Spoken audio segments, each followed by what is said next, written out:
Buenas noches a todos, por lo menos buenas noches en Buenos Aires, buen atardecer. Mi nombre es Rosa Rottenberg, co-dirijo junto al doctor Mario Carretero este curso de posgrado que estamos presentando en la tarde de hoy. Em, Como ustedes bien saben, estamos trabajando ya hace muchos años en el ámbito de Flaxo Argentina, más específicamente en el área de psicología del conocimiento y aprendizaje, área que dirige el doctor Carretero y que nos convoca tanto a la maestría en psicología cognitiva como varios diplomas superiores de posgrado y algunos cursos de extensión, y en este caso un curso semestral que ya desarrollamos desde hace varios años, 2 veces por año, y que lleva por nombre Materiales didácticos, lenguajes y mediaciones para la enseñanza. Esta vez, eh, junto a Federico, que es nuestro responsable en comunicación y que está aquí a mi lado acompañando esta iniciativa, hemos pensado que podíamos crear, brindar este espacio de encuentro y de intercambio con la idea de favorecer un diálogo que les permita conocer un poquito más de qué se trata este curso, cuáles son sus características, qué es lo que estamos pensando, cuál es la modalidad de trabajo, y bueno, y estar disponibles para atender a las inquietudes que tengan, a las dudas que tengan, más de corte, yo diría, académico, de modalidad de dictado del curso, etcétera, etcétera. Pero bueno, eso, que se acerquen. Sabemos que hay algunas personas que nos están acompañando hoy, que están inscritos en el curso, para la próxima corte que comienza en el mes de agosto, y también algunas otras personas que están interesadas en conocer de qué se trata y que nos pareció esta una buena idea, ustedes dirán, porque es la primera vez que lo estamos pensando así, un espacio, insisto, de intercambio para que sencillamente consulten, pregunten, comenten, bueno, y nos empecemos a conocer un poquito más. Entonces, les comento la modalidad de este encuentro. Yo preparé una pequeña presentación que sencillamente pretende ser un puntapié para empezar a conversar acerca de qué trata este curso. Eh, Primera advertencia, esto está siendo grabado, por lo tanto, quien tenga por alguna razón que dejar la pantalla, quien quiera ir a cocinar o tenga que buscar algún chico, algún hijo por algún sitio, despreocúpese, esto va a quedar disponible para otro momento. Eh, Les quiero contar que vamos a tratar de saldar acá cuestiones más del orden de lo académico o, como les decía antes, de la modalidad de la cursada, y que toda la información más relacionada con condiciones de inscripción, aranceles, certificación, etcétera, etcétera, cuestiones netamente formales que entiendo que son imprescindibles conocer, tienen la página y van a recibir información por correo, y siempre está Eliana Recalde, que es la asistente técnica del curso, disponible para saldar todas las inquietudes que ustedes puedan tener. Allí les estamos facilitando el sitio web donde pueden tener toda la información de esa naturaleza que les puede ser importante conocer. Dicho esto, eh, ahí está el mail tienen entonces la página, y tienen también el mail de Eliana, que insisto, su tarea fundamental es acompañarlos a lo largo de la cursada en todas las cuestiones técnicas que son realmente importantes también para poder andar a lo largo de este semestre. Bueno, si les parece entonces, me olvidé de decirles una cosa, ya Federico me estaba haciendo un guiño, y es que nuestra idea es, yo les decía, preparé una breve presentación que espero sirva de excusa para la largada. sintética, pero que pretende contarles algo de lo que nosotros vamos a hacer a lo largo de este semestre, y tendremos un espacio para intercambiar consultas, preguntas y demás. Entonces, lo que les sugiero es que a través del chat dejen los comentarios, las preguntas, que Federico va a estar administrándolos de algún modo para ponerlos en pantalla y que tengamos un rato para conversar sobre las inquietudes que ustedes específicamente tengan.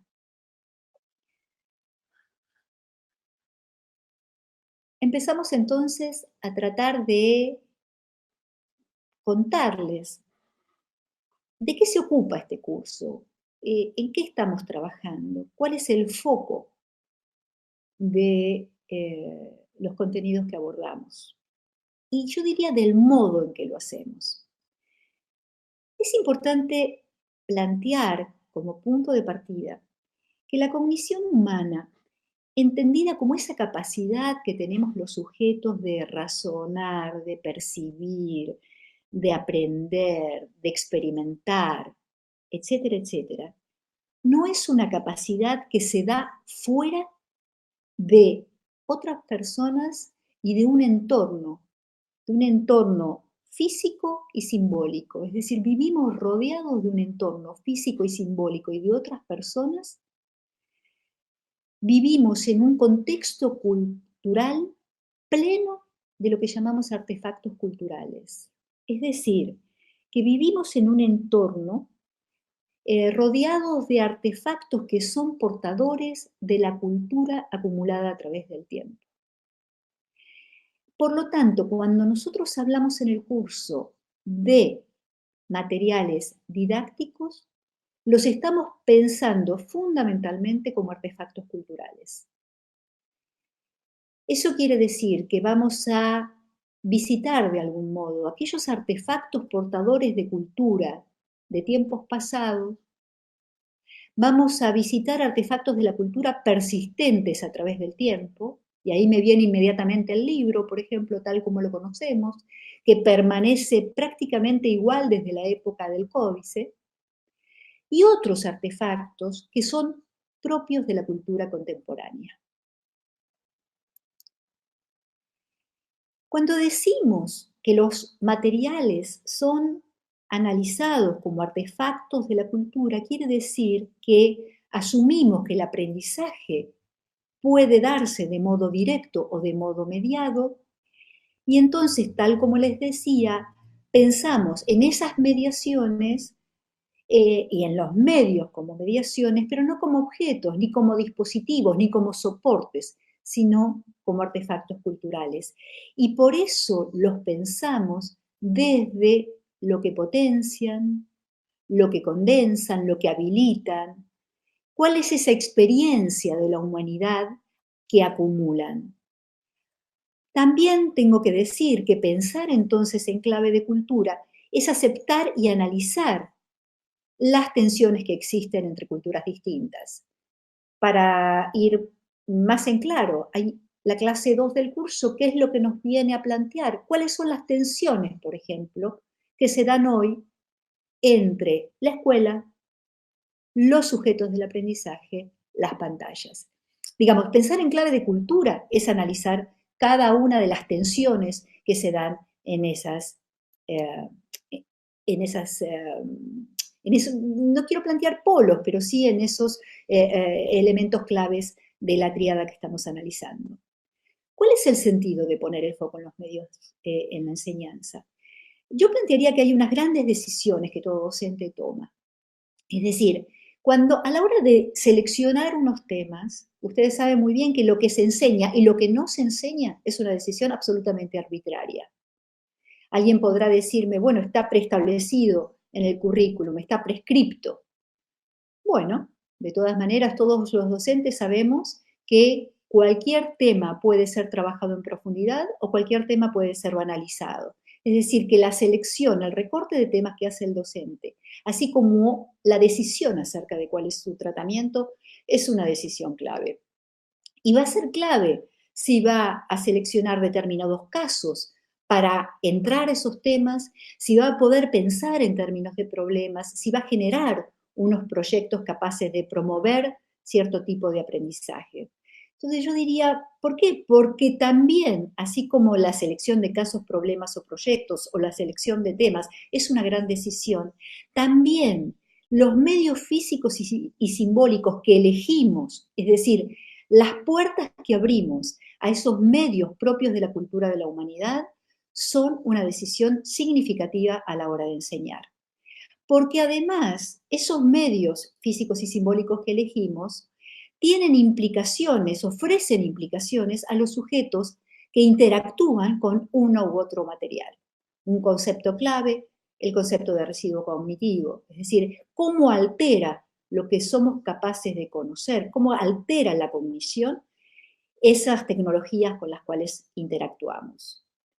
El aprendizaje, por otro lado, ya no es una experiencia que se limita al contexto formal.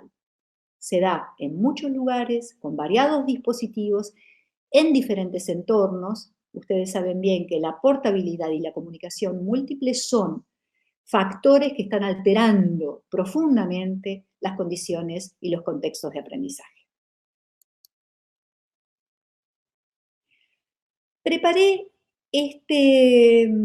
estas breves síntesis, esta presentación de lo que son las clases del curso para que ustedes conozcan de qué vamos a hablar. En el módulo 1, el módulo 1 se llama Materiales didácticos y prácticas de enseñanza. Justamente en la clase 1, la profesora Weber entra en toda esta cuestión de pensar cuáles son estas mediaciones en la enseñanza, cuáles son estos artefactos culturales, cuáles son los medios de enseñanza.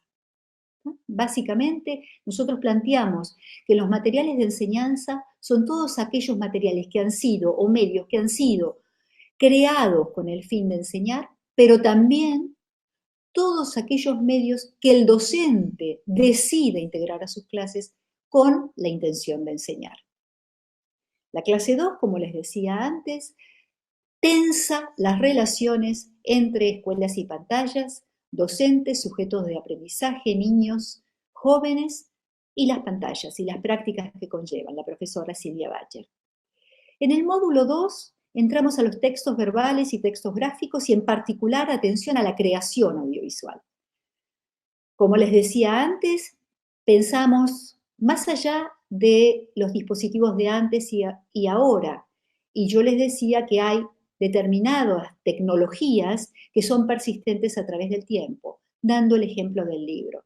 Entonces, planteamos cuál es la historia del libro, cuáles son esos dispositivos y esas prácticas, y obviamente tensamos la situación en relación con el libro impreso, el libro en papel y el libro digital. En la clase 4, el doctor Carretero pone el foco en las imágenes en los libros escolares. El libro escolar es un género también persistente a través del tiempo en las instituciones escolares, más allá de todos los cuestionamientos y discusiones que podemos y generamos en torno a él. Y un papel relevante y una mirada especial ocupan las imágenes en los libros escolares. En la clase 5, la profesora Libedinsky plantea la cuestión de los organizadores gráficos como herramientas didácticas, no solamente en lo que tiene que ver con la lectura e interpretación de los organizadores gráficos, sino también en la creación de organizadores gráficos. La clase 6 trata sobre la fotografía en la enseñanza. Una experta, la profesora Gabriela Augustowski, comparte la clase 6 sobre la fotografía y la clase 7 sobre el cine en la enseñanza. En el módulo 3 nos ocupamos de los medios digitales en la enseñanza. Y vuelve Marta a hacer un planteo realmente relevante, que tiene que ver con la gran pregunta si toda innovación tecnológica supone necesariamente una innovación didáctica. En la clase 9 la profesora Analía Segal nos invita a jugar y a pensar en los videojuegos. Jugar en nuestra experiencia es una, valga la redundancia, experiencia necesaria para ver qué es lo que se pone en juego y bueno, y poder también distanciarnos de este juego para pensar qué es lo que pasa con el lenguaje de los videojuegos y en qué medida constituyen una oportunidad para mejores aprendizajes. En la clase 10 vuelve Marta a plantearnos el diseño de actividades de aprendizaje integrando recursos digitales ya disponibles en la web. Básicamente, esto resume los ejes de cada una de las clases. Un modo de trabajar, preguntar o poner en pregunta. Me gustaría detenerme en el título que elegí para esta diapositiva, porque em, preguntar o poner en pregunta. Yo quisiera contarles que, ¿cuál es la diferencia entre preguntar o poner en pregunta? Yo diría que una actitud. Yo diría que preguntar, cuando pregunto espero una respuesta. A nosotros nos parece que ante estas cuestiones resulta más interesante ver cómo nos aproximamos a nuestro campo y cómo podemos formular o poner en pregunta algunas cuestiones que tal vez no tenemos respuestas acabadas o muchas veces nos pasa que tenemos respuestas contradictorias, pero que vamos esbozándolas y que el interés mayor tiene que ver con poder interpelar, incomodar o poner en pregunta algunas cuestiones. Por ejemplo, las selfies son una novedad. Las fotografías muestran la realidad y podemos enseñar a considerar el punto de vista cuando mostramos una fotografía en el aula. ¿Cuál es el rol del docente en un contexto de tanta circulación de imágenes y multiplicación de posibilidades en la creación de imágenes? No puedo irme de acá sin decirles, sin adelantarles la respuesta, porque yo creo que cada vez más tenemos que trabajar en el rol pensándonos como curadores. En una época era claro que podíamos pensar en cómo seleccionar materiales didácticos y cómo desarrollar materiales didácticos. Hoy creo que es central plantearnos como el curador de una muestra, cómo seleccionar de ese exceso de información disponible, cómo seleccionar, cómo mostrar qué vale la pena y cómo hacerlo, ¿no? Es decir, el rol del docente como curador en este tiempo de tanto exceso nos parece central. ¿Qué es lo que realmente cambia entre el libro de papel y el libro digital? ¿Cambia solamente el soporte? No, son muchísimas las cosas que cambian. Me atrevería a decir que una de ellas es el soporte. ¿Cómo explicar el fenómeno de los booktubers si argumentamos que los estudiantes no leen? O yo diría la fanfiction como actividad de tantos pibes que escriben y escriben cada vez más. Si decimos tan livianamente que nuestros estudiantes no leen ni escriben. ¿Qué cosas hacíamos antes de Internet y hacemos hoy de manera más eficiente gracias a ella? ¿Qué es lo que cambia y se potencia y mejora por el uso de la tecnología? Pero ¿qué es lo que se ve alterado radicalmente? Es decir, ¿qué es lo que hoy podemos hacer gracias a la tecnología? Estoy pensando que esto que estamos haciendo hoy es algo de lo que se ve alterado radicalmente. Y ahí empezamos con preguntas. Yo hice una selección sencillamente para mostrarles qué es esto de poner en pregunta. Claro, Valeria, que se trata de pensar juntos. Y me alegra que lo estés aportando, porque poner en pregunta es, sale del monólogo para pretender algún tipo de diálogo, es decir, de compartir. Yo diría incluso asombro ante muchas de las cosas que como docentes nos pasan en el aula. Yo vi esta imagen y pienso, ¿no? Pero ¿qué efectos tiene la tecnología en el desarrollo? Y realmente hoy son más preguntas que respuestas, ¿no? Pero algún efecto sobre el desarrollo tendrá este bebé que ya está mirando pantallas y ya estoy pensando que muchos de ustedes saben con qué rapidez los chicos más chiquitos se mueven en las pantallas, ¿no? ¿Qué es esto? ¿Qué permite contar con ambientes con tanta disposición y disponibilidad tecnológica?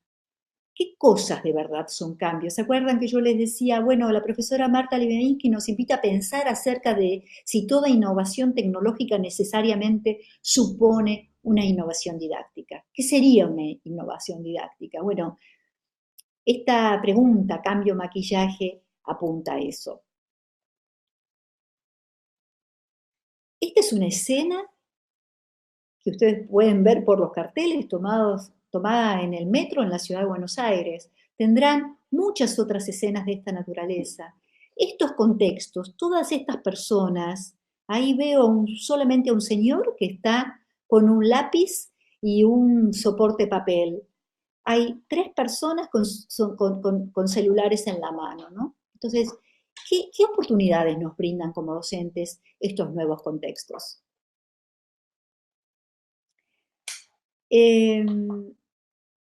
Hace pocos días, el día 5 de julio, se inauguró en el Malva, en el Museo de Arte Latinoamericano, una muestra de Leandro Ehrlich, que se dio a conocer con esta imagen. Ehrlich colocó en la puerta del Malva un cartel que parecía indicar que el Malva estaba en venta. A mí me pareció un hermosísimo ejemplo de algo que puede suscitar toda una reflexión acerca de si esto es o no es un material de enseñanza.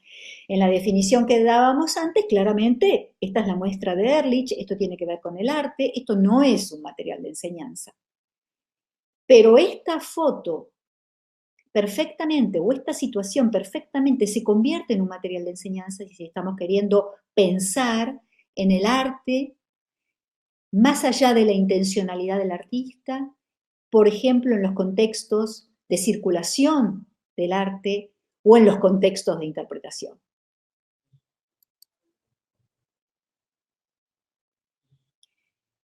Yo les decía antes que no podíamos pensar hoy los medios para la enseñanza sin pensar en las prácticas que se ven alteradas por esos medios.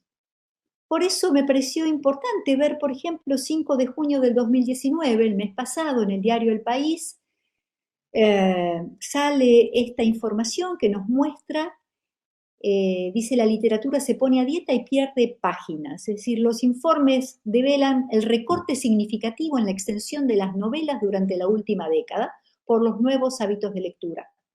Fíjense cómo se observa cómo decrece la paginación medio de la literatura. No hablemos del ensayo, de cómo se ve alterado el género libro en relación, por ejemplo, con los artículos científicos. ¿Por dónde circula hoy el contenido académico?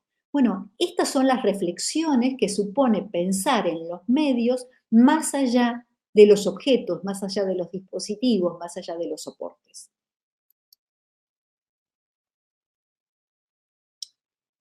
¿Qué se ve en esta imagen? Esta es una imagen que está incluida en la clase en la que yo les decía que Mario Carretero nos invita a pensar en los libros de texto, en las imágenes que portan los libros de texto. Les cuento que esta imagen es central, tiene que ver con el descubrimiento de América, es una imagen que se usa en libros escolares mexicanos y en libros escolares argentinos y españoles. Siempre se usa el mismo grabado, pero les cuento una cosa, cambia el epígrafe. Además está decirles que al cambiar el epígrafe, cambia la interpretación que se hace de la imagen. Pero cuando lleguemos a esa clase, Mario nos lo va a explicar mejor. ¿Qué hacemos a lo largo del curso? ¿Cuál es la modalidad de cursada? Básicamente leemos textos, miramos material audiovisual, cortometrajes, a veces películas, mucho material disponible en YouTube.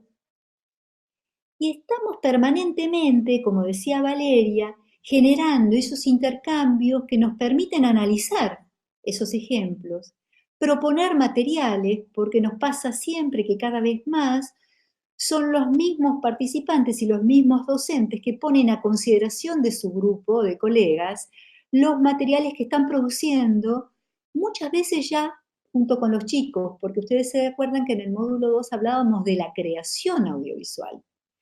Es decir, no solamente pensamos en términos de consumo, sino también pensamos en términos de las cosas que somos capaces de crear junto a nuestros estudiantes. Hacemos actividades de producción para ensayar, es decir, nos ponemos a intentar diseñar mapas y organizadores gráficos en general. Nos ponemos a jugar videojuegos que nos propone Analía Segal, es decir, ponernos a jugar y vernos qué nos pasa jugando, a pesar de que pertenecemos en general a a un segmento etario que no estamos alfabetizados en los juegos en general. Intentamos producir algún corto de animación sencillo con un paso a paso. Armamos álbumes fotográficos didácticos. Gabriela propone el armado de álbumes personales y álbumes de la humanidad, y realmente hay imágenes y fotografías que ahí vamos descubriendo que son fotografías claramente portadoras de cultura acumulada a través del tiempo. Conversamos, conversamos entre colegas para recuperar prácticas, cosas que hacemos, a veces comentamos las que nos salen muy bien, a veces comentamos algunas en las que fracasamos. Tratamos de comentarlas y conversar sobre ellas también para inspirarnos en las buenas prácticas de otras personas, para detenernos a pensar por qué algo que pensábamos que nos iba a salir de un modo nos salió de otro. Y bueno, y mostramos y compartimos algunas de las cosas que hacemos. Y este modo de compartir tiene que ver con el clima, que nos parece algo central. A nosotros nos gusta decir que trabajamos entre colegas, es decir, nosotros como docentes tenemos las mejores de las condiciones, es decir, trabajamos como docentes con personas que están en el curso porque quieren estarlo, nadie está obligado, esa es una enorme ventaja. eh, Todos adultos, eso también es una enorme ventaja. La única desventaja es que todos tenemos múltiples compromisos laborales y personales y a veces se nos convierte el tiempo y las condiciones un poco tiranas, pero en ese clima de adultos tratando de sacarle el jugo al curso, es que trabajamos y compartimos. Le dedicamos un tiempo a la alfabetización en el campus, porque nos pasa muchas veces que se acerca al curso gente que experimenta por primera vez en la modalidad virtual, lo cual me parece interesantísimo porque pensar en el uso en el aula de medios digitales o tener apoyatura digital en los cursos incluso presenciales supone animarse a probar y a experimentar la situación de aprender y colaborar con otros en un contexto virtual. La propuesta es flexible en tiempos y espacios, cada uno trabaja cuando y como puede, en un clima colaborativo y lo cual me parece que es muy importante de apertura hacia prácticas novedosas y contextos amplios. Yo les decía antes, no estamos planteando preguntas con respuestas, algunas respuestas tenemos y vamos esbozando, pero lo que estamos fundamentalmente es intentando estar permeables a algunos de los cambios, intentando comprender qué es lo que los estudiantes, por ejemplo, hacen, usan, cuáles son sus prácticas habituales y tratar de ver qué es lo que podemos aprovechar en el mejor sentido de esas buenas prácticas.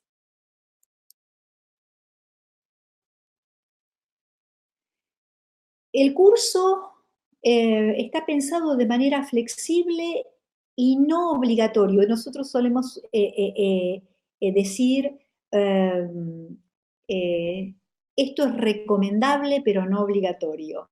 La única condición obligatoria para la certificación es la entrega de un trabajo final, que lo pensamos como una nueva oportunidad de aprendizaje.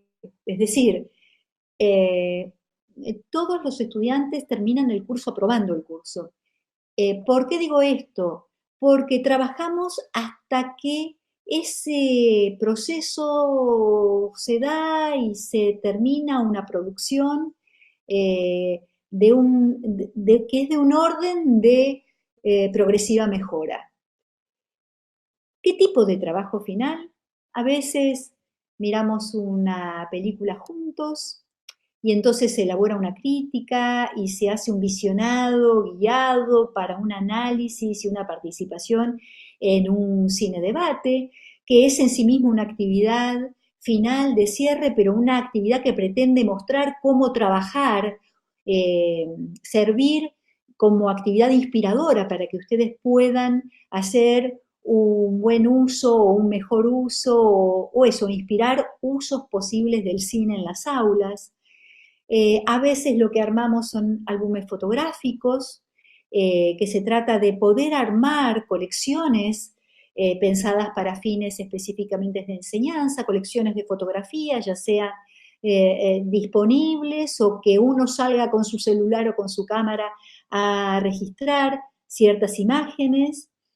A veces imaginamos el diseño de un cineclub con cortometrajes que suponga selección o incluso producción de algún corto. Este es el ejemplo del desarrollo del cortometraje de animación, siempre con propósitos de enseñanza. Acá la información de base, como les decía antes, y si les parece entonces, veamos si hay consultas, dudas y alguna cuestión para lo cual estoy aquí disponible. Juliana pregunta si nos van a proporcionar material, si estás refiriéndote al curso en sí mismo, cada una de las clases porta una cantidad de materiales específicos que han sido seleccionados por el docente a cargo de la clase y que están, por supuesto, a disposición de los estudiantes en el curso. Gracias, Luis, me alegra si fui clara. El curso es semestral, Francisco. A María Cecilia le gustó la idea del profesor como curador. Yo creo que es una metáfora excelente, no es mía, pero creo que es una metáfora excelente. Por supuesto, Laura, no tiene ningún sentido pensar en la enseñanza sin pensar en los propósitos de cualquier proyecto de enseñanza. En ese sentido coincido con vos. Sergio pregunta si veremos materiales aplicados a la enseñanza de ciencias de la salud. Nosotros, yo diría, Sergio, que nosotros pasamos por distintos campos disciplinares, pero que no es específico, nosotros no pensamos el curso específicamente para un campo disciplinar. Por lo tanto, no podría decirte que específicamente hay materiales para ciencias de la salud. Sí, lo que hacemos en cada uno de los proyectos que trabajamos es hacer un recorte de contenidos y un recorte de campo.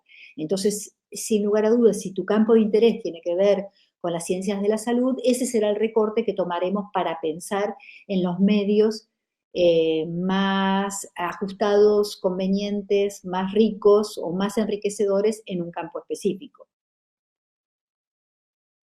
Sin lugar a dudas, Silvana, tenemos que pensar en diversas formas de enseñar. Si se consideran, pregunta Esteban, contextos de enseñanza en educación superior en el curso, sí, por supuesto, así como les decía que no pensamos en términos de campos específicos de conocimiento, tampoco estamos pensando específicamente en niveles de la enseñanza, pero sí son recortes necesarios cuando empezamos a pensar en ejemplificaciones, en situaciones concretas, en contexto, en propósitos de enseñanza, en recorte de contenidos, en planteo de preguntas, etcétera.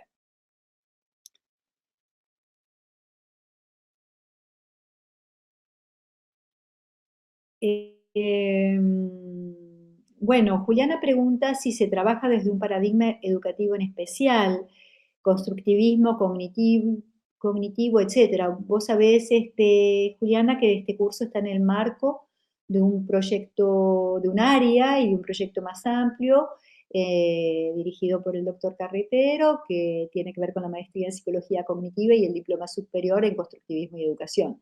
Creo que eso es un marco desde el cual, digamos, un marco eh, desde el cual nosotros hacemos las distintas propuestas. También quiero decir que desde un constructivismo pensado en un sentido amplio, ¿no? Es decir, no nos preocupa una cierta perspectiva, casi diría ecléctica, o de pensar, eh, por ejemplo, en distintos tipos de medios más ajustados para determinados propósitos de enseñanza y también para la adquisición de determinado tipo de habilidades en particular. Pero bueno, eso sí, si querés una respuesta rápida, diría que el marco es el del constructivismo en la educación. Eh,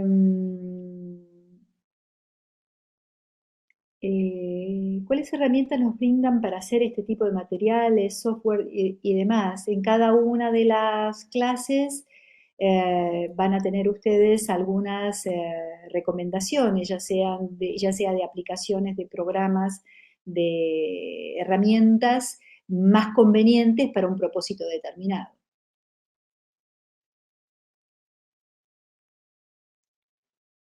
Eh, a Luis le diría que sí, que nuestra perspectiva es crítica, es reflexiva, nos mueve el interés en interpelar las prácticas, producir cambios en la enseñanza que supongan mejoras en la calidad de los aprendizajes y en la adquisición de autonomía por parte de los estudiantes.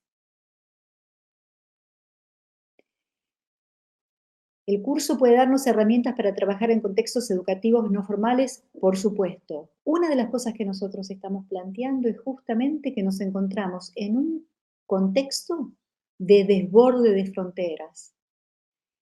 Por eso nos gusta pensar más allá de las disciplinas, en cruce de disciplinas, más allá de los niveles educativos y más allá de los contextos, porque si hay algo que está claro, y aunque no sepamos todavía cómo resolver del mejor modo, es que los muros de la escuela eh, están o debieran estar cada vez más permeables a lo que sucede en otros contextos.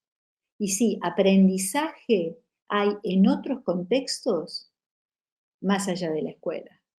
En la clase 1, ¿saben por dónde empezamos? Por ver los artefactos culturales disponibles en los museos, también en los museos, por ejemplo, que hablan de la escuela y en muchos otros.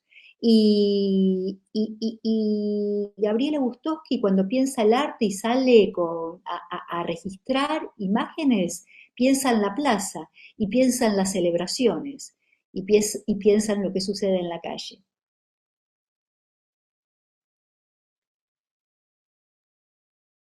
Eh, Rosina habla de problematizar. Sin lugar a dudas,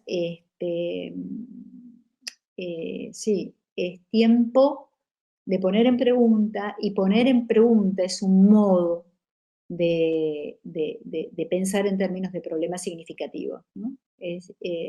Yo he tenido el privilegio de estar 2 años antes de la muerte de Jerome Brunner en una presentación que él hizo en Madrid, eh, y, si al final era un hombre, estaba a punto de cumplir los 100 años, con 90 y pico de años, ustedes saben que él ha tenido una vastísima trayectoria como psicólogo educativo, trabajando en el ámbito de la educación.